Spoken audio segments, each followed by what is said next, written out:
harmonizing with nature. With over 4 decades of changing lives, your self-discovery archaeologist, get ready to be the best of you with your host, Beverlys Schmidtt. Hello and welcome to the Beverlys Schmidtt Show, where being the best you that you can be has just gotten easier. My guest today is Joseph Schmidtt, and he is calling in from Madison, Wisconsin.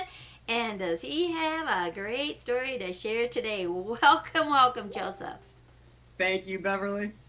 So, Joseph is actually working for the Bob Proctor organization, and I am, for one, thrilled to find out how he got started in this young age that he is, and it took him in that direction because Bob's been around he's been around about as long as I have. I think we're right up there neck and neck, okay?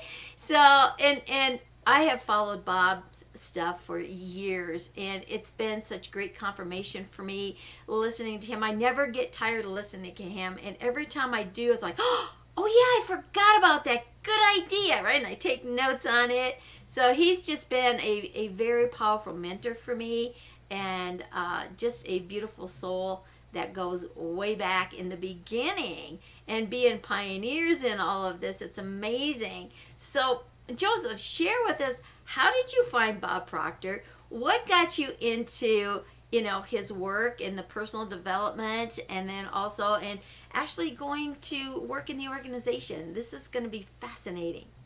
Oh my gosh. So my story is kind of interesting. I had been being told my whole life by my parents, Joe, when you turn 16, you're going to Pathways. And okay. I didn't understand what Pathways was. I didn't really know, but Pathways is a little personal development seminar down in Chicago, which my parents had done back in the early 2000s, and they said it changed their lives so dramatically that my little brother and I were going to go. So when I was a senior in high school, they just signed us up for it. And let me tell you, Beverly, I did not want to go. I was a senior in high school. That's right. Friday, Saturday, Sunday. I didn't want to spend a weekend of my senior year at a seminar in Chicago. I wanted to be out with friends doing whatever high schoolers do. Right. So I went into the seminar, arms crossed, not engaging, stuff like after the first maybe day and a half, I opened up to it, and that weekend completely changed my life. Because I left there for the first time with a genuine confidence in myself. I left there feeling like I could give and receive love in a way that I hadn't been able to before. I felt like I could, it changed everything in my life. And I ended up going back and I went through all of their programs, and I still volunteer with Pathways all the time. It's called Pathways to Successful Living, and it's all about developing our emotional intelligence. Fantastic. I recommend checking them out. But at one point in their seminar, they do a guided meditation, a visualization around some things in our life. Mm-hmm. And freshman year of college, I was figuring things out. I was stressed. I had exams I didn't know what I was doing on. And I thought maybe one of those guided meditations would help me. It would reduce some of the anxiety and stuff. So I just went on YouTube and I looked up guided meditation.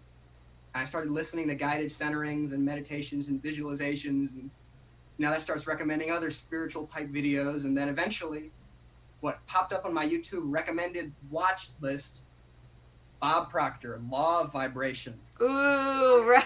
It's an 11-minute video. I recommend watching that video too. The Law of Vibration. Woo! I texted it right to my mom.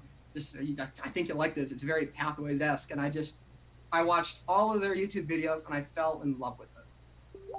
And so I started studying Bob. I started live streaming his seminars and doing his programs. And because at that point I'd already been so involved with Pathways, right, I knew that this is the work that I wanted to do. Because it's so incredible how our minds work and how much potential we have. Yes. And where I saw how many younger people and older people who were not in touch with their true self, with who they wanted to be and what they wanted to create. Most people, they have some vague idea of what they'd like to do, but they dismiss it before they give it any serious thought. And then they go and work at a job for 60 years that they hate just to make a little bit of money, just so they can go on living, which is they go on doing more things they don't like to do, and it's a bad thing all around. I love how Alan Watts says it. He says it's better to have a short life that's full of what you love doing than a long life spent in a miserable way. You know, that is such a wonderful quote, and it's so true. It's so true. And to be able to know that about yourself, so kudos to your parents for putting you in that position. And sometimes we don't appreciate that little forcefulness and that tough love sometimes until after the fact, right? Best gift I've ever been given. Yeah, and you know, it is all about finding that truth in meditation. And you said a word, vibration. Oh my gosh, I have been in vibration my entire life, and that's been a long time, because my journey started back in 1974. And back then, I'm here to tell you, Bob Proctor wasn't even available back then, okay? You know, and, well, if he wasn't available in Iowa. Let's put it that way. I grew up on a farm, second oldest of 11 kids, you know. I went to 12 years in a parochial school. There was no self-development anything at all back there. And I had reached that point in my life in 1974 that, again, the identity of who I was and where I was going and what was going on in my life. I was not where I was supposed to be, okay? I was not supposed to be a mother of 3 kids. I was not supposed to be in a dead-end marriage. I was not supposed to be sitting in Iowa, okay? And there are a whole lot of other things. But because of the little rebel me that got me in this position, and the anger, I had so much anger in me that I took a walk one night to express that and to get it out. And that was the beginning of my journey when you talk about the mind and just really letting go of that emotional anger that was so built up inside of me like a volcano. Because we weren't taught to be able to be in that expression of ourselves and things like that, so you suppress it. And your perceptions as a child are way different than your perceptions as an adult, right? And being the little rebel that I was, it just kind of added to that. Nobody was going to tell me what to do, right? Because if you're going to tell me I couldn't do something, watch me. You know, and yeah, and it got me in a lot of trouble. But, you know, it also put me on the path that I needed to be on. But when I got through really expressing and just cutting loose with all of that anger, you know, just walking out there, it was like a form of meditation, you know, just walking in the moonlight. It was midnight, it was dark, nobody around, out in the gravel roads. The only ears available were the ones hanging on the corn, you know what I'm saying, right? And so it totally exhausted me because I was ready to end my life at that time, okay? And then I heard the voice saying, who's going to take care of your kids? Well, being the second oldest of 11, you know, I heard my dad's words say, if you're having these kids, you're the one who has to take care of them. Your mother and I have enough of our own, right? And I was 21 when I had my first child, right? But they were bing, bing, bing. And it's like, whoa, something in this program isn't working. I am not following my mother's steps. I'm not having 11 kids. I'm stopping this, right? And just so many different things. And not knowing, again, that identity, because my identity had been something from association. You're so-and-so's mom. You're married to so-and-so. You write for the newspaper. You do this. You do that, right? It's like, wait a minute, who am I? But having that come out taught me how to listen to what that voice was. Thinking that voice was coming from God, when really, in essence, getting into the personal development and things, you know, through the 80s, is when I realized that that voice I was hearing was my higher consciousness of the soul of who I am, right? And when I said, oh my God, now I have to be here for a long time, right? It's like, well, this is crazy, right? Because all my kids are under the age of 5, and it's like, fine. Yeah, I went into this just like you did, right? I went in, fine, then let's make a deal, right? And I said, I want this dead-end marriage, I want Iowa, I want these dreams, I want da-da-da. I had a list a mile long. And the voice says, okay. I was like, what? There's no conflict in this voice. It just said, okay. Like, okay, now what do I do, right? And then the voice says, start living your life for you and your kids. Well, how the hell do I do that? I mean, I got that, right? It's like, okay, because it kind of sort of was. And then it said mind over matter. Well, I'm telling you, back in the 80s, mind over matter was as Greek can get. Okay?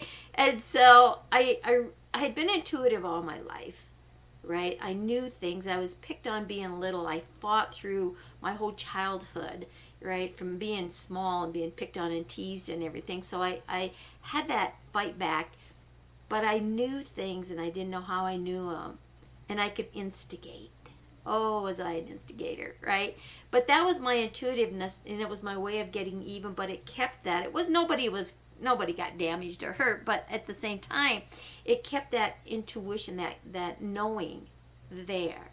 And it helped me get through those next few years of really getting my act together, finding my true identity, right? And then moving from actually the Midwest little farm girl out to the heart of Denver, Colorado with 3 kids and no clue what I was going to do, but I was going and I did, And, so, but when you follow that path and you have that drive and you know there's something better out there, you go for it.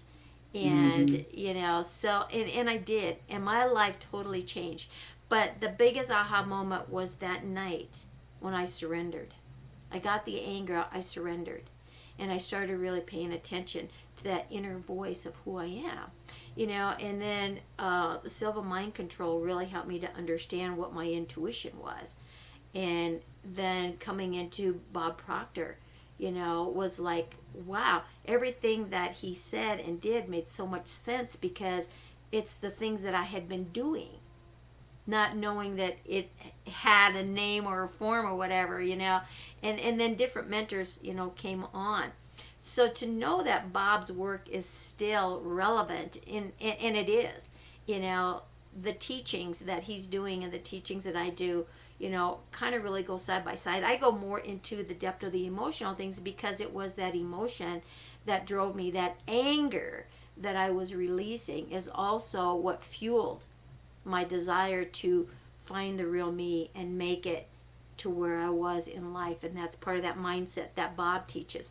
The whole mindset, the pathways program that you were talking about. And to discover that at such an early age and know that something was missing, and to be able to go out there in the vibrational world, because it is a vibrational match. It's all energy. It's all been science. Right now we are living in the midst of where science has proven everything that we've known in this field to be true has been proven scientifically, and wow, that just gives us more fuel to move forward. So you're coming into this from a whole different direction, shall we say, with so much more information and to learn the wisdom. Now if you need to experience it, by all means do it, but to be able to learn from others, experience is what's really wonderful and powerful. And kudos off to you, and like I said, kudos to your parents for giving you that direction at such an early age, because it's critical. And I think now more than ever, the way the world is changing, that this is really a need. And so to get your perspective on that from your arena, being in the, I believe you're probably a millennium.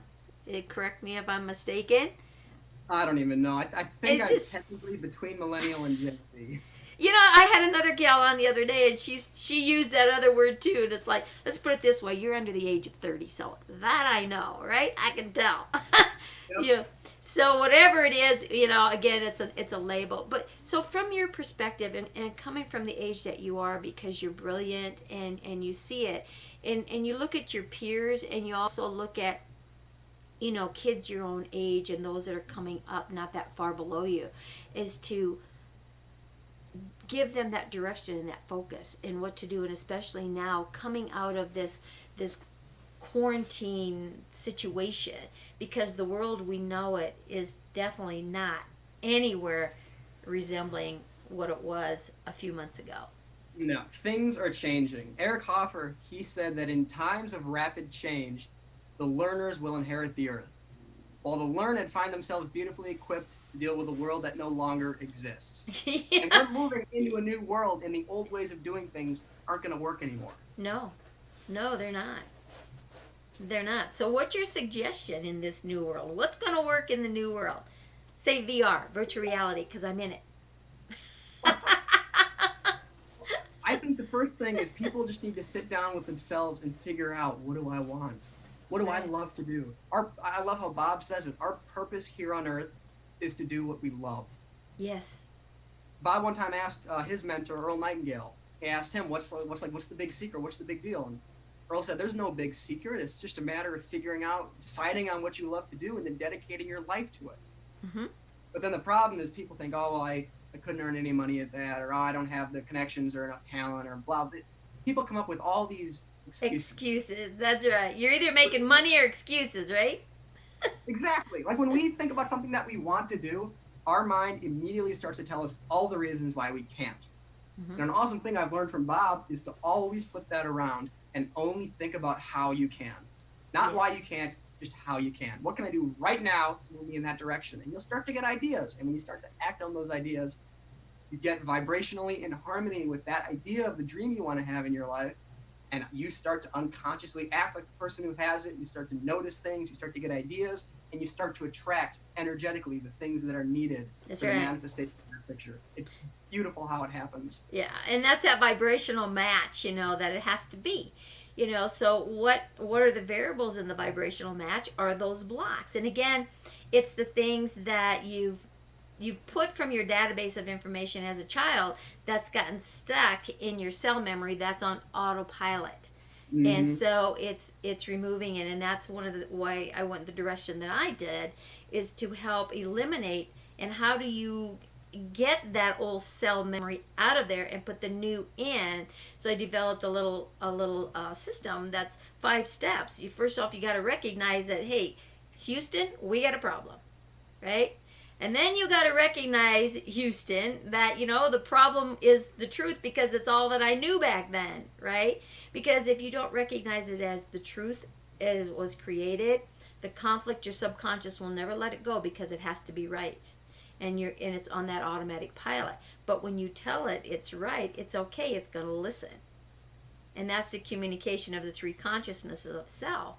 Right? And so once you can recognize and acknowledge that, then you can release it.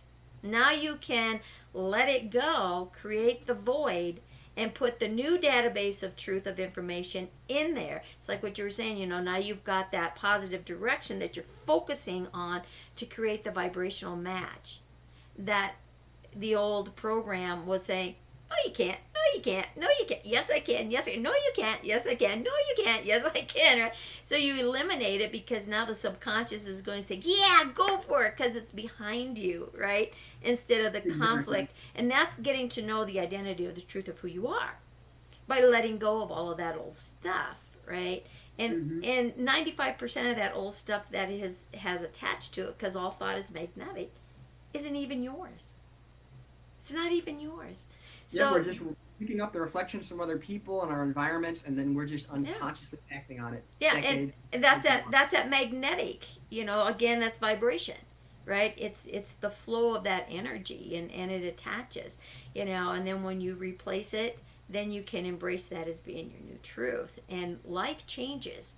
And there's a lot of different ways that you can do that. It's not just one modality or another. It's what works for you, and teaching that law.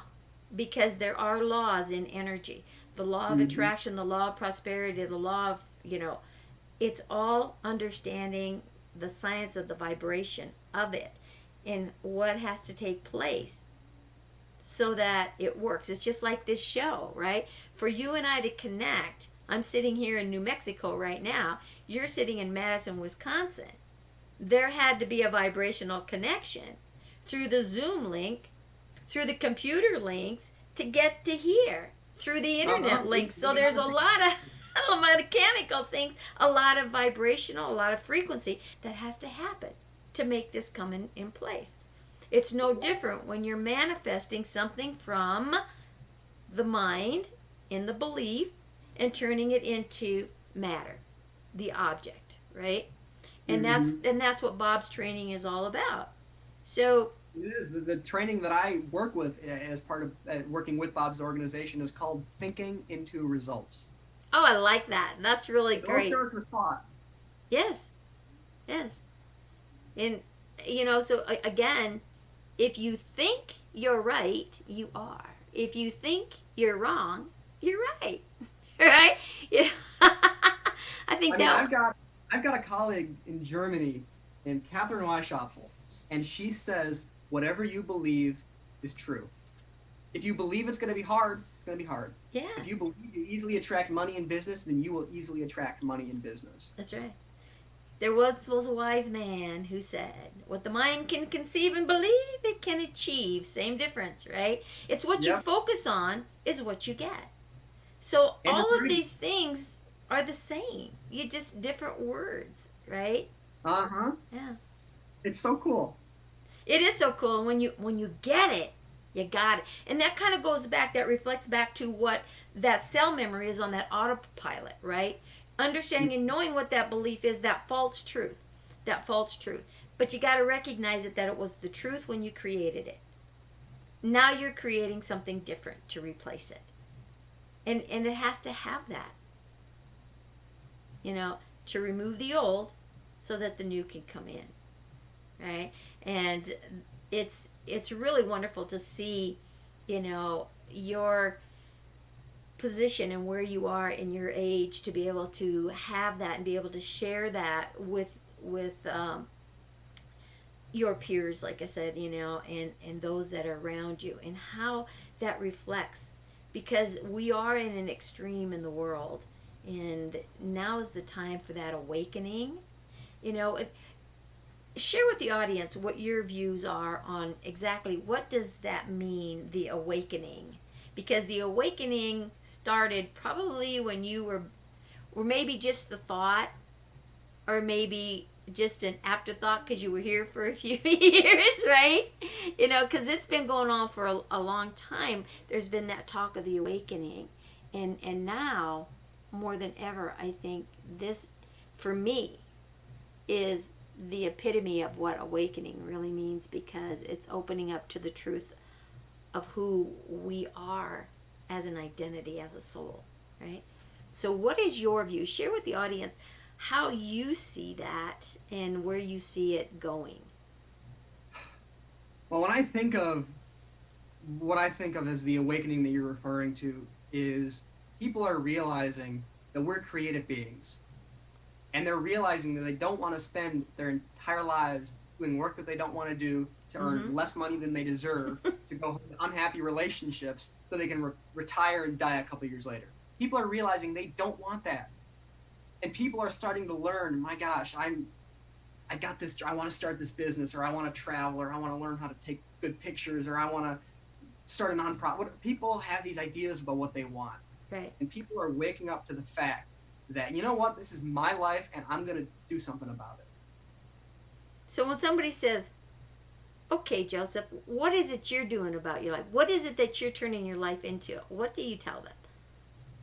Well, personally, I just have a ton of fun studying how the mind works and how human interactions happen and why we do what we do and who we are. I have fun studying this stuff. What I'm working towards, because me talking about this stuff is the same way that a person sings in the shower or splashes in the ocean. It's just, this is how I play. I love to talk about this, and I love to study it. So Okay. I'm building towards being able to just share this with more people.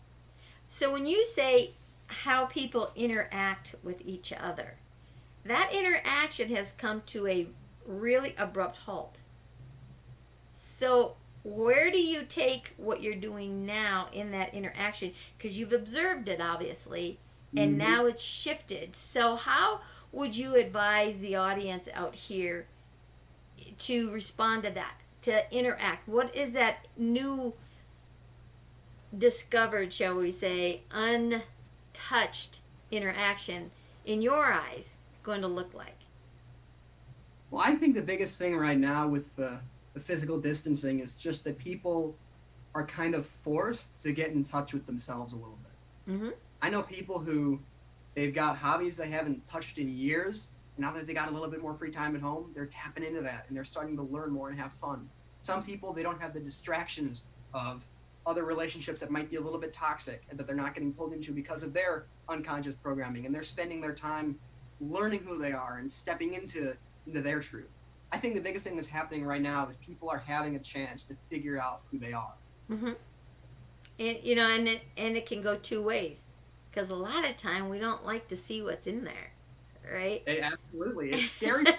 Some people are just they're drowning it out. They're dulling their mind down on stimuli like just drinking beer and watching Netflix, just so they don't have to deal with that stuff. Right. And that's okay if that's where they're at. But for people who want to make something magnificent out of their lives, we got to learn who we are. That's right. Because each one of us is so incredibly unique.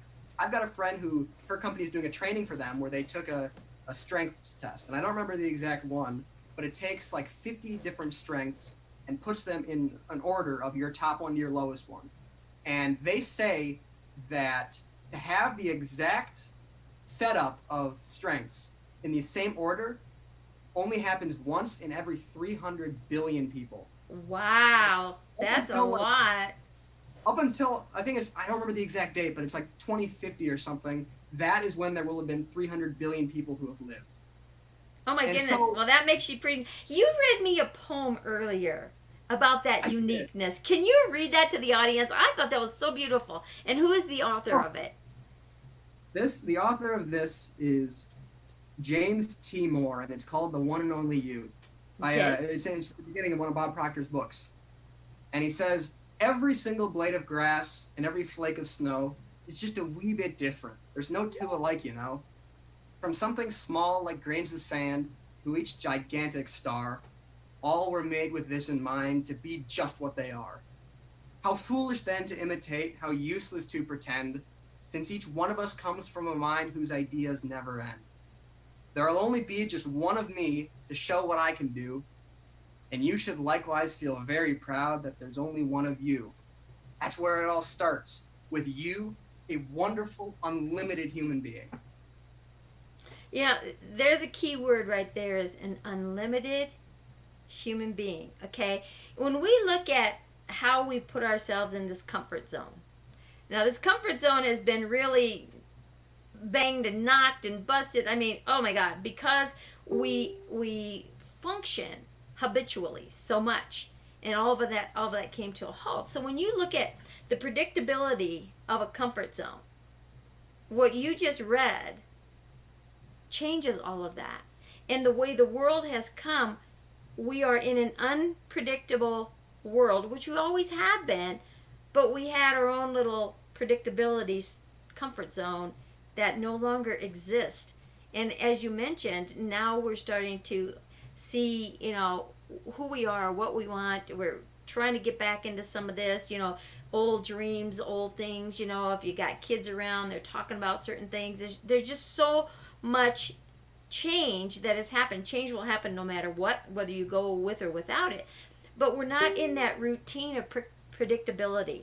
And I think that fears more people than anything, is that unpredictableness, because again, we let our minds go what? Into the fear aspect of it instead of into the joy or the love aspect of it. So when you look at that from perspective, I mean, here you are in your 20s, right? How you perceive and move through life is going to be completely different than those that are in their teens, to those that are in their 30s, in their 40s, in their 50s, in their 60s, in their 70s, in their 80s, in their 90s, right? You've got this broad spectrum of all of a sudden, every decade that you go up, the predictability has been stronger. You know, you mentioned something, yeah, being in a job like forever because it's the paycheck, but it's miserable, but it's what? Predictable. It's no longer predictable. So when you look at people, especially in their 40s, 50s, 60s, that predictability, that it's supposed to be, you know, smooth sailing here, now what happens? Because for them to all of a sudden come out of that shell to try to figure out who they really are and to start life all over, that's not a very comfortable spot to be, right? And so we're seeing suicides go up, a lot of anxieties, a lot of uncertainty things that are attached to all of that fear-bound thing. So coming from your perspective, in that 20 age bracket, what do you have to say for someone who is maybe in their 70s, in their 60s, in their 50s? Because those are really delicate arenas right now for that unpredictability event that's happening right now. What's your advice to them, coming from what you know at your early age, being involved in the Bob Proctor organization? What do you have to say to them? Well, life, just for the sake of how it operates, is unpredictable. Yes. The best thing that a person, whether they're 70 or whether they're 20, is to know how to live right now. Not worrying about what's going to happen tomorrow or an hour or in an hour or in a year, but what's going on right now. What can I do right now to be happier, to move toward what I want, to spend time with loved ones right now? The awareness of what's going on right here, right now, to me, is one of the most valuable things. Okay, so now we're looking at, I mean, that's understandable and it's great information. However, because I'm in that sector and I've seen things happen, it's like, okay, here I am in my 60s and all of a sudden I have no income because I can't go to work, right? Because I had this 9 to 5. I'm in my 50s. What do? I'm in my 40s. How do I put food on the table for my kids? You're telling me just go out there, live life, have fun. It's like, wait a minute. I'm not all saying that just go takes out and shirk your responsibilities. But, I'm saying, but they, again, this is where the responsibilities come. This is the finance aspect of it, and these are the things that are moving through people's minds at this point because of everything was predictable to that point because that paycheck was making that predictability happen. That paycheck is no longer there. Yes, I'm having more fun. I'm having the freedom, but again, the reality of it is you're starting out, your responsibilities are different than someone who has been in that. And being 60, being 70, being 80, we don't want to start our life over again, right? It's like, what happens here? Where does this come from? And again, it boils down into the financial things because that's the base of it here, unfortunately. It is. And when you talk to someone about the law of attraction, to someone who says that doesn't put food on the table, that doesn't put a roof over my kid's head, right? So again, it's that mind shift change. How do you perceive to share that with someone in that age bracket? How do we change? How do we change that? What would be your young words of wisdom in working with the Bob Proctor organization that can give them hope and direction to move through this change? Yeah, my point about learning how to be fully in the present is not a comment on putting food on the table or keeping up our responsibilities. That's just a comment on not worrying about the uncertainty. Mm-hmm. To be able to be earning money and bringing money in where maybe an old source of it went away, we need to learn how to, I love how Bob describes it, we need to set up multiple sources of income. We need to set up streams of opportunities where we're providing service in some capacity. Maybe if you're home right now and you can't go to work, write that book you've been wanting to write. Go out and start writing poetry or learn up on something you want to learn. Because we have, the way that the attraction works is we can build a picture in our mind. You want to get super clear on what you want, no matter how old you are. You want to know what you want. If you want to earn some more money, awesome. Write down exactly how much money you want to earn. And then, I love how Bob says it, you learn from Think and Grow Rich. You take what you want, and you write it out on a card. And you carry that card with you of exactly what you want, and you read it to yourself. I'm so happy and grateful now that I have this thing, now that I'm earning the money to provide for my family and to live the lifestyle and to get the things I want. Because once we start to do that and we get into the spirit of that picture, that's when unconsciously our programming, 95% of what we're doing, we'll start to get ideas, we'll start to act toward that picture we built in our mind. And because we're energetically in harmony with it, will attract to us everything that we need to make it happen. It happens by law. You mentioned the law of attraction. It's an exact law. Law of attraction is actually a secondary law, though, because the primary law in that vein is the law of vibration, which is that everything in the universe is vibrating. It's all energy on different frequencies. And the things that are in harmony with each other will be attracted, and things that are not in harmony will be repelled. They say misery loves company. Oh, yes. People are on the same frequency. But You know, see, and that goes back into that predictability thing, right? I might be miserable, but I'm comfortably miserable because it's predictable. exactly. Right? I heard it said one time, the comfort zone is a beautiful place to live, but there's nothing that grows there. That's right. That's right. You know, and thank you for sharing what you shared, because it does work on that. And again, it's that vision. You know, if you know, for whatever age bracket it is, whatever decade it is that you're coming out of, again, what Joseph was saying here with that vision, you know, go back into what those childhood dreams were, because they're still a part of the real you of who you are. And it's time to make them happen and to be able to stay on top of it. And yes, it's like, okay, so where can I get creative? Where can I get resourceful to have that source of income coming in? Because money is still flowing, and money is nothing more than a vibration. Oh, Right? there's people making a lot of money right now. Oh my gosh, tons of it. And again, it's understanding, knowing your assets. And again, so when you understand and you begin to know the truth of who you are, now you can start capitalizing on what your assets are and make your assets aware to the world as to, hey, I have this asset, right? Oh, you know, I could use that. How did you get that? How did you build that? You know, and start working on that. And I love what you said too. Write that book. Write that book. Right? You know, and I've written several books. I've got another one I just put together the other day. You know, it's like, okay, I got the name of the book. I got the chapters. You know, I know what's going to put in. Now all I got to do is type the things out again. You know, and it's true. Don't die with your story in you, regardless of what that story is. Exactly. Oh my gosh. So there's something I have to say right here. And I saw Les Brown up on stage one time at one of Bob's events. And he told the story of, imagine that you are lying on your deathbed. Mm-hmm. You know that in a couple minutes you're going to take your last breath.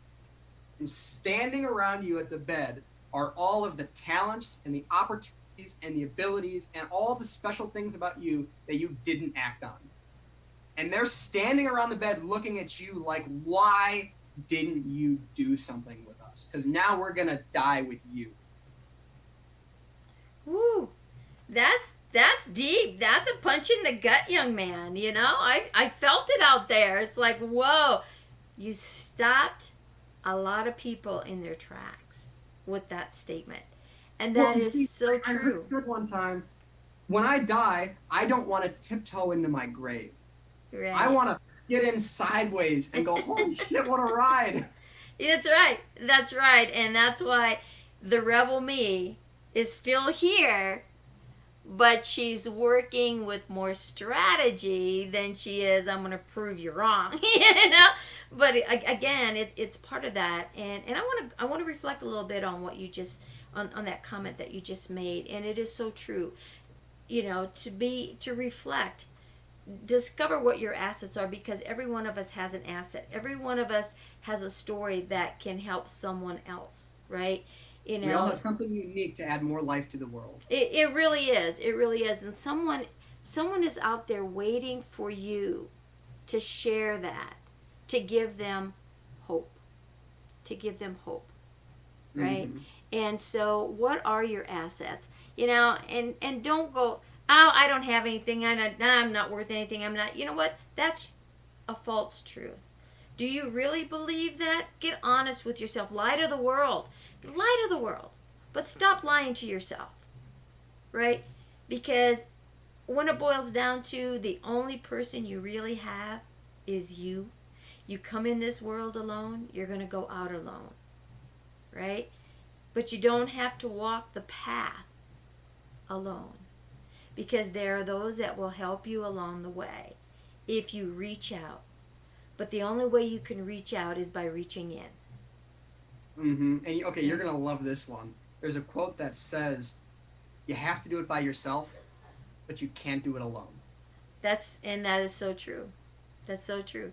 Yeah. So however it's worded, it doesn't matter. What matters is what you think of you. Not what others think of you. It matters what you think of you. It matters what you do for you, because it all starts here. You cannot project or give out to anyone else what you haven't given to yourself first. Mm-hmm. So if your cup isn't full in here, you'll never be able to be a full expression of who you are. So it's finding that true identity, and that identity is not by association. That identity is who it is that you are from the heart. Mm-hmm. From the heart. Right? So where do we go from here? Being that best you that you can be. What is one more thing that you can give the audience here a taste of, and the words of encouragement to move from where we are right now at this point of the global, right? The global synergism of energy and vibration, where we sit right now from that worldwide synergism. What can you say to everyone at this point to make them a better them? Well, I'm gonna give another quote. Okay. This one's from Ralph Waldo Emerson, who said, "What lies before you and what lies behind you are tiny matters compared to what lies within you." We've got so much inside of us. We've got so much potential and all these abilities and talents that make us so unique. And we've mentioned it earlier, unlimited potential. There's no cap, there's no ceiling on how much we can grow and how much life we can add to the world. If we have a desire to do something, that desire comes from the part of us that's connected to everything. I've heard it said that your desires, your wants, that's the universe trying to express itself through you. So when you tap into to those desires and you get really truthful with yourself and like, this is who I am, this is what I want to do, right? Everything in the universe will move to make it happen for you. That's right. That's right. That's so beautiful. That's so beautiful. And it all starts now. Doesn't matter what number the planet has given to you for the time that you spent here. If you don't start, nothing happens. Everything takes action, right? It's never too late to begin. There's always beginnings, and an end is only the start of a new beginning. So there really is never an end. It's always beginning and beginning and beginning and beginning, right? I love the quote that you said because it really is so true. Your past is just that. It's a reflection of what was. Your future can only be the reflection of what you are currently. So if you don't want that forward reflection to look like your back reflection, you better make a change here, right? That backward reflection is just the manifestation of past ways of thinking. Right. Some of that thinking is stuff we've consciously thought. A lot of it is just negative stuff that's been programmed into us. There you said it. We have the responsibility to build the future we want, and that starts with our thinking. Yep. And it starts when? Right now. Right the only now. time you can change is right now. That's right. That's right. So, you heard it from the little expert over here, a very wise young man, and you're on the right track. Kudos, and thank you so much for being on the show. It's been a pleasure, and I have really enjoyed this conversation, and you gave some great morsels through your quotes and stuff, because quotes are really powerful, and the ones that you shared with us today are very powerful and a lot of food for thought. So change is happening whether you go with or without it. It's not too late to start, and now is the time to start. So it's time for us to say, this show is going to end so the next one can begin. Go out there, be that best you that you can be, because Joseph and I are going to be the best we that we can be. Thank you again for joining us, and we'll see you on the next show. Thanks, Beverly.